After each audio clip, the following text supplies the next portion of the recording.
ಅಧ್ಯಾಯ 2 ಶ್ಲೋಕ 13.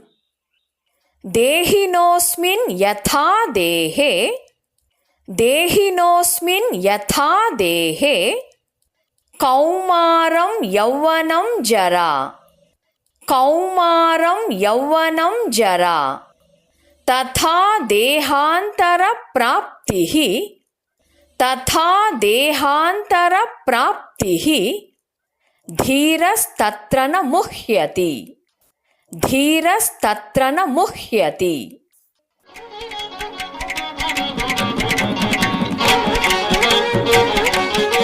ಹೇಳಿಕೊಡುವುದನ್ನು ಅನುಸರಿಸಿ. ದೇಹಿನೋಸ್ಮಿನ್ ಯಥಾ ದೇಹೇ ದೇಹಿನೋಸ್ಮಿನ್ ಯಥಾ ದೇಹೇ ಕೌಮಾರಂ ಯೌವನಂ ಜರಾ ಕೌಮಾರಂ ಯೌವನಂ ಜರಾ ತಥಾ ದೇಹಾಂತರ ಪ್ರಾಪ್ತಿಃ ತಥಾ ದೇಹಾಂತರ ಪ್ರಾಪ್ತಿಃ ಧೀರಸ್ತತ್ರ ನ ಮುಹ್ಯತಿ ಧೀರಸ್ತತ್ರ ನ ಮುಹ್ಯತಿ.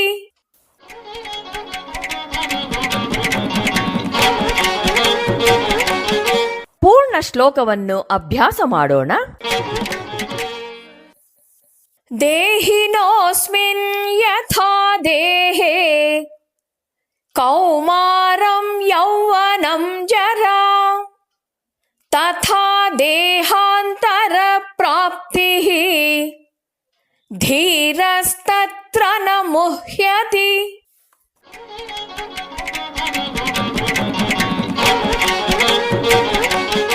ಶ್ಲೋಕದ ಅರ್ಥವನ್ನು ತಿಳಿಯೋಣ.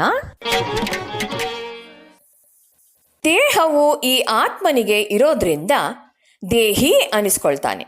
ಇಂಥ ದೇಹಿಗೆ ಅಂದರೆ ದೇಹವುಳ್ಳ ಆತ್ಮನಿಗೆ ಈಗಿರುವ ಈ ದೇಹದಲ್ಲಿ ಹೇಗೆ ಯಾವ ಪ್ರಕಾರದಿಂದ ಕೌಮಾರ ಅಂದರೆ ಕುಮಾರನಾಗಿರುವಿಕೆ ಬಾಲ್ಯಾವಸ್ಥೆ, ಯೌವನವು ಅಂದರೆ ಹರೆಯದವನ ಸ್ಥಿತಿಯು ನಡುವಣ ಅವಸ್ಥೆ, ಜರ ಅಂದರೆ ವಯಸ್ಸು ಕಳೆಯುವುದು ಮುಪ್ಪಿನ ಅವಸ್ಥೆ, ಬಾಲ್ಯ ಯೌವನ ಜರ ಈ ಒಂದಕ್ಕೊಂದು ವಿಲಕ್ಷಣವಾದ ಈ ಮೂರೂ ಅವಸ್ಥೆಗಳು ಹೇಗೆ ಯಾವ ಪ್ರಕಾರದಿಂದ ಬರುತ್ತಿರುವವೋ ಇವುಗಳಲ್ಲಿ ಮೊದಲನೆಯ ಅವಸ್ಥೆ ನಾಶವಾದರೆ ಆತ್ಮನಿಗೆ ಹೇಗೆ ನಾಶವಿಲ್ಲವೋ, ಎರಡನೇ ಅವಸ್ಥೆ ಹುಟ್ಟಿದರೆ ಆತ್ಮನಿಗೆ ಹೇಗೆ ಹುಟ್ಟು ಅನ್ನೋದಿಲ್ಲವೋ, ಮತ್ತೆ ಯಾವ ವಿಕಾರವೂ ಇಲ್ಲದೆ ಇರುವ ಆತ್ಮನಿಗೆ ಎರಡನೆಯ ಮೂರನೆಯ ಅವಸ್ಥೆಗಳು ಬರುವುದು ಹೇಗೆ ಕಂಡಿದೆಯೋ ಹಾಗೆಯೇ ಅದರಂತೆಯೇ ವಿಕಾರವಿಲ್ಲದ ಆತ್ಮನಿಗೆ ದೇಹಾಂತರವು ಅಂದರೆ ಈ ದೇಹಕ್ಕಿಂತ ಬೇರೆಯಾದ ದೇಹವು ಆ ದೇಹಾಂತರದ ಪ್ರಾಪ್ತಿಯೂ ಆಗುವುದು ಅಂತ ಅರ್ಥ. ಇಲ್ಲಿ ಹೀಗಿರೋದ್ರಿಂದ ಧೀರನು ತಿಳುವಳಿಕೆಯುಳ್ಳವನು ಮೂಢನಾಗನು, ಮೋಹವನ್ನು ಹೊಂದೋದಿಲ್ಲ ಅಂತ ಹೇಳ್ತಿದ್ದಾನೆ ಪರಮಾತ್ಮ.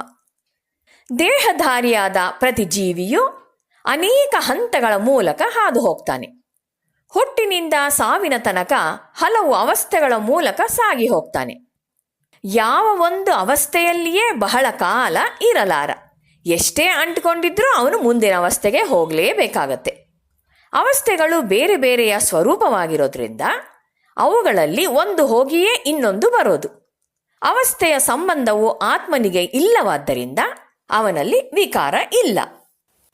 ಕೌಮಾರಂ 12 ವರ್ಷಕ್ಕಿಂತ ಸಣ್ಣ ವಯಸ್ಸಿನ ಬಾಲ್ಯ, ಯೌವನಂ ಅಂದರೆ ತಾರುಣ್ಯ, ಅನಂತರ ಜರ ವೃದ್ಧಾಪ್ಯ.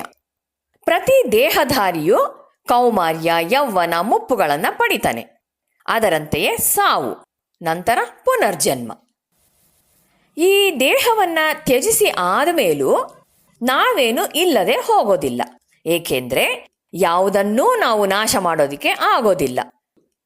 ನೀರು ದ್ರವ ರೂಪದಲ್ಲಿರುತ್ತೆ, ಘನಿ ರೂಪ ತಾಳತ್ತೆ ಅಥವಾ ಆವಿಯಾಗಿ ಮೇಲೆದ್ದು ಹೋಗುತ್ತೆ. ಆವಾಗ ಅದೇನು ಇಲ್ಲದೆ ಇಲ್ಲ. ಆ ನೀರಿನ ಅಂಶ ಪುನಃ ಎಲ್ಲೋ ತುಂತುರು ಹನಿಯಾಗಿ ಬೀಳತ್ತೆ. ಚೇತನವೂ ಹೀಗೆಯೇ. ಬದುಕಿರುವಾಗ ಆ ಚೈತನ್ಯ ದೇಹದ ಮೂಲಕ ಕೆಲಸ ಮಾಡ್ತಿರುತ್ತೆ. ಆ ದೇಹ ಇನ್ನು ಮೇಲೆ ಬೇರೆ ಉಪಯೋಗಕ್ಕೆ ಬಾರದ ರೀತಿ ಆದರೆ ಅದರ ಹಿಂದೆ ಇರುವ ಚೈತನ್ಯವೇನು ನಾಶ ಆಗೋದಿಲ್ಲ. ಹೇಗೆ ಅಂದರೆ, ಮನೆಯಲ್ಲಿ ಬಲ್ಬಿನ ಮೂಲಕ ವಿದ್ಯುತ್ ಶಕ್ತಿ ಪ್ರಕಾಶಿಸ್ತಾ ಇರುತ್ತೆ. ಆ ಬಲ್ಬಿನ ಒಳಗೆ ಇರುವ ತಂತಿ ಕಿತ್ತು ಹೋದರೆ ದೀಪ ಉರಿಯೋದಿಲ್ಲ. ಆದರೆ ವಿದ್ಯುತ್ ಶಕ್ತಿಯೇ ನಾಶವಾಯಿತೇ? ಇಲ್ವಲ್ಲ. ಹಾಗೆಯೇ ಇನ್ನೊಂದು ಬಲ್ಬನ್ನು ಹಾಕಿದರೆ ಆಗ ಅದು ಉರಿಯುತ್ತೆ.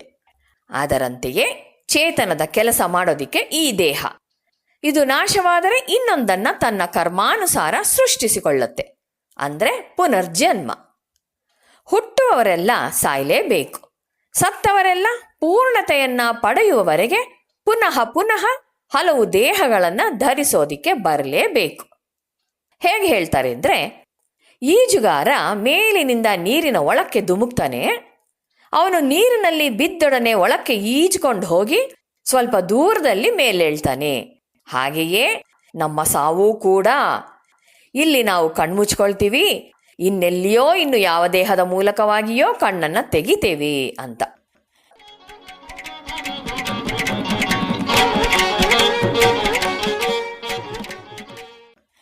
ಅನುಭವಿಸುವವನು ಮತ್ತು ನೆನಪಿಡುವವನು ಇಬ್ಬರೂ ಒಂದೇ ಘಟಕವಾಗಿರಬೇಕು.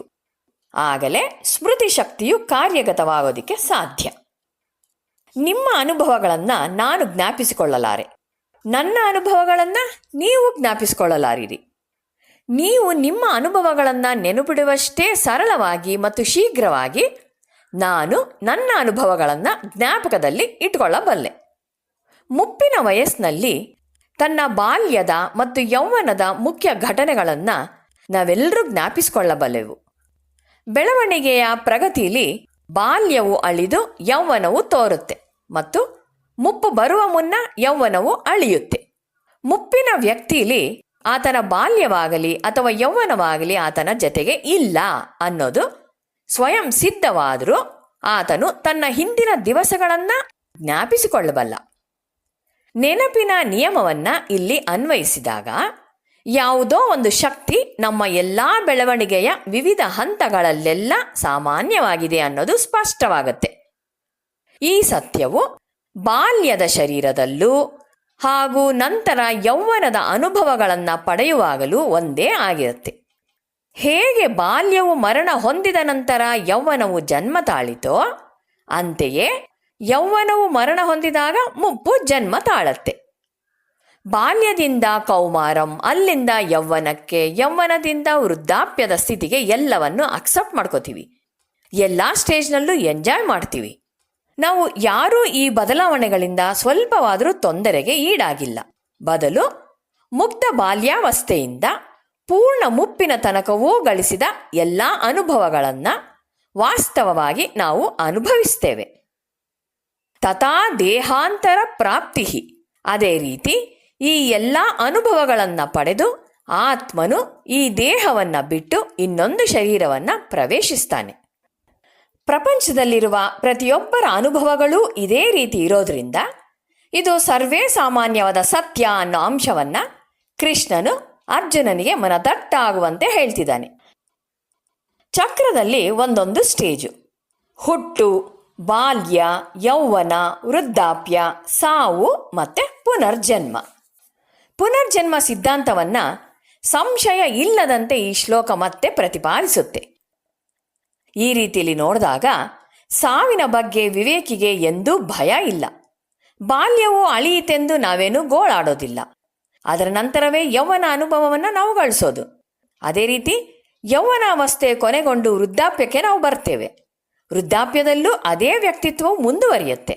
ಅಂತೆಯೇ ಮರಣ ಉಂಟಾದಾಗಲೂ ವ್ಯಕ್ತಿತ್ವದ ನಾಶವೇನೂ ಆಗೋದಿಲ್ಲ. ಮೃತ ಶರೀರದಲ್ಲಿದ್ದ ಆತ್ಮನು ತನ್ನ ಹಿಂದಿನ ಶರೀರವನ್ನು ಬಿಟ್ಟು ಶರೀರಧಾರಿಯಾಗಿದ್ದಾಗ ಗಳಿಸಿದ ವಾಸನೆಗಳಿಗೆ ಅನುಸಾರವಾಗಿ ಇನ್ನೊಂದು ದೈಹಿಕ ಉಪಕರಣದಲ್ಲಿ ಪ್ರಕಟಗೊಂಡು ತನ್ನ ಯಾತ್ರೆಯನ್ನು ಮುಂದುವರಿಸ್ತಾನೆ.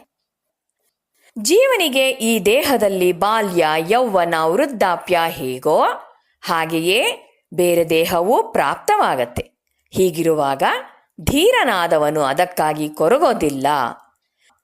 ಭೀಷ್ಮಾದಿಗಳನ್ನು ನಾನು ನಿಜವಾಗಿಯೂ ಕೊಲ್ಲುವೆನೆಂಬ ತಪ್ಪು ತಿಳುವಳಿಕೆಯಿಂದ ನೀನು ಶೋಕಿಸುವಂತೆ ಧೀರನು ಶೋಕಿಸುವುದಿಲ್ಲ ಅನ್ನೋ ಭಾವ.